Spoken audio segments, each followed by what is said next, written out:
சிவபெருமானை வணங்கினால் என்ன கிடைக்கும்? நிறைய பேர் நம்மளை பார்த்து கேட்கக்கூடிய அது அற்புதமான கேள்வி. ஏன்னா எதற்காக பல பேர் கோயிலுக்கு போறாங்க அப்படின்னா அவங்களுக்கே தெரியல. போய் கடனை அடைத்து கொடு ஆண்டவான்னு வாங்கறது, நம்ம வாங்கிறது, அடைத்து கொடு அப்படின்னு கேட்கறது. அட அப்படித்தான் கேட்கறியே, கர்ம வினையை அடைக்கக்கூடிய வழியை கேட்கறியா? அதுவுமே கேட்கறது இல்லை. அதே போல பொருள் வேண்டும், சொத்து வேண்டும், நகை வேண்டும், ஆடம்பரமான வாழ்க்கை வேண்டும் என்று போய் கேட்கிறார்கள். அந்த வீடு பேர் இன்பம்னா என்னன்னே தெரியறதில்லை. அதனால இதெல்லாம் போய் கேட்கறவங்க நம்மளே பார்த்து கேட்கறது, சரி ரொம்ப காலமா சிவபெருமான வழிபடுறியே, அவர் உனக்கு என்ன கொடுத்தார் அப்படின்னு கேட்கறது. ஐயா நல்லா தெரிஞ்சுக்குங்க ஐயா, என்ன கொடுத்தாருன்னா அப்பா அம்மா இந்த உடலுக்கு வைத்த பெயரை மறக்க செய்து ஏகாந்த நிலையில் இருக்க செய்தார்.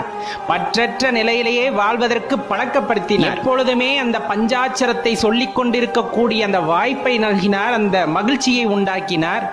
எந்த நேரத்திலும் அவரை நினைவை மறக்காத உள்ளத்தை கொடுத்தார். ரொம்ப முக்கியமான விஷயம். ஒரு